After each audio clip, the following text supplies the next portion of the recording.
The Privacy Commissioner's Office has updated its guidelines for the rental market. Commissioner Michael Webster warns that the pressure off house hunting can lead to privacy shortcuts that risk both tenants and landlord security. Webster says tenants are often desperate to find a property, so they might disclose a whole lot of personal information that isn't actually legally required. Essentially, they're giving others power over their own details, and that isn't a great strategy. Webster said the desire also to get a tenant in quickly can mean some landlords take privacy shortcuts. And it can be tempting to over-collect personal information and get details that you aren't legally allowed. It can also mean that you end up with a large amount of information with no way to manage or store it safely. The new guidance notes tenants applying for a rental property should not be asked for information on their employment status, political opinions, religious belief, race or ethnicity. They also should not be asked about their disabilities or illnesses, spending habits, or for their social media URLs, which is an interesting one to ask for. Auckland Property Investors Association General Manager Sarina Gibbon said the industry had improved its approach to privacy in recent years with more training available and awareness, and she joins me now. Sarina, good afternoon. Good afternoon, Leah. Thanks for having me. Look, lovely to talk to you. Why do you think the Privacy Commissioner has updated the guidelines? Has there been an increase in the amount of personal information being shared or not? Look, Leah, I would say no, and caveating that comment by admitting that, we're not a regulatory body, so sure, the complaints don't come to us, so we don't have any visibility into it. I would say, however, my observations about the current guideline is, number one, it is not a huge departure from the 2021 guidelines issued by the previous commissioner. So not much has changed. And what comes across when I read the current commissioner's press release is I notice the language is very speculative and very much in the space of a sort of ESA public education point of view, where he's really coming out and saying that, look, now is the season that students are returning to school. They're looking for rentals. They're desperate to get rentals. And there is that increased pressure on the supply and demand imbalance, which could potentially lead to inadvertent breaches of privacy rights as guaranteed by the Privacy Act. And, if you look closely at his language, he's using words like could, may. He's certainly not saying there's an epidemic of landlords over-collecting information they shouldn't have. So then, okay, I get what you're saying. So does that mean there's room for interpretation, or are the rules still pretty clear? The rules are pretty clear. I think, look, I'll be the first one in this industry to put my hand up and say a lot more can be done to educate landlords and property managers, because this is a sort of industry that we're always welcoming new members.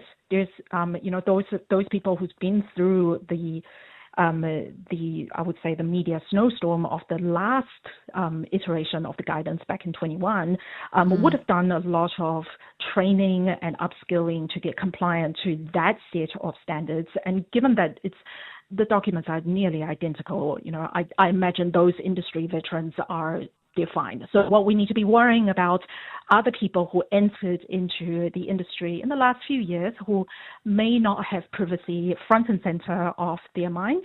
Those are the people we need to be targeting. Those are the people we need to be providing more training and support for.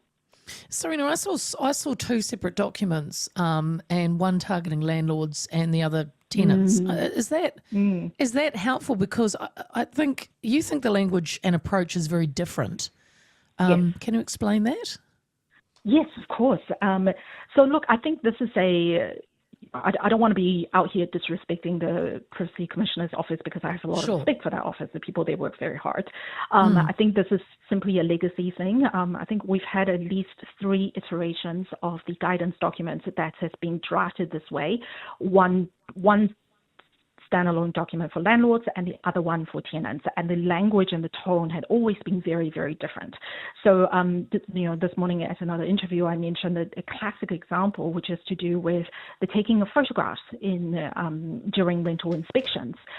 In the landlord document, the language is very specific, and it talks about not being able to take photographs of personal belongings, but it also carved out exceptions in cases where the landlord reasonably considers that having photographs of personal belongings could go towards substantiating a claim for the tenant having breached a tenancy agreement or committed an unlawful act at the property.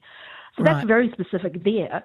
But in the sister documents, the sister section in the tenant document just simply talks about, if your landlord is on site taking photographs, they shouldn't take photographs of your personal belongings, and it shouldn't be too intrusive. And it makes no mention of, if, by the way, you've committed a boo-boo, don't expect the same privacy protection. Yeah, that's very, they've left off quite a vital bit of information on the tenant side. Yeah, and as you can see, Leah, when you set two parties out with very different expectations, this could really has a real risk of resulting in disagreements and disputes that really, if we think about how overloaded our public service is, it's so unnecessary, right? Like, my view is, why don't we just have one central document, everyone can read the same drafting, interpret what they can from the same words, and kind of navigate their way through this, which increasingly complicated framework in New Zealand that is to do with privacy. I don't know if you can answer this one for me, but I saw one of the things that I noticed on the Commission's webpage was a heading that said, "What should landlords not collect?" And then it said, when selecting a tenant, a landlord should never ask for employment status, being unemployed, on a benefit, or on ACC. Yet pretty much underneath it, there was another headline that said, "What can I ask when checking preferred applicants?" And it said, "Evidence of ability to pay the rent. In addition to a credit report, you can ask for a form of evidence, i.e. a pay slip, a letter from an employer, or WINS." Isn't that contradicting what? Oh, good. I thought it was me. I tell you what, Leah, you are very eagle-eyed because many people miss that detail. So when the commissioner comes out to say, this is a list of things you cannot ask for. If you could pull up that list, put it next to the Human Rights Act and the categories of classes of people who are protected under the Human Rights Act, you'll see that it's basically a merit list. So the commissioner is basically saying, we do not want you to inadvertently discriminate people just by asking way too much information that we don't think you need. So in the privacy document, when it talks about not collecting employment status information, it is simply saying, we do not want you to have a tick box with a lot of these online forms. We do not want you to have a tick box in there that says, are you in part-time employment? Are you in full-time employment? Are you unemployed? Because your status of employment is a protected aspect of your rights under the Human Rights Act.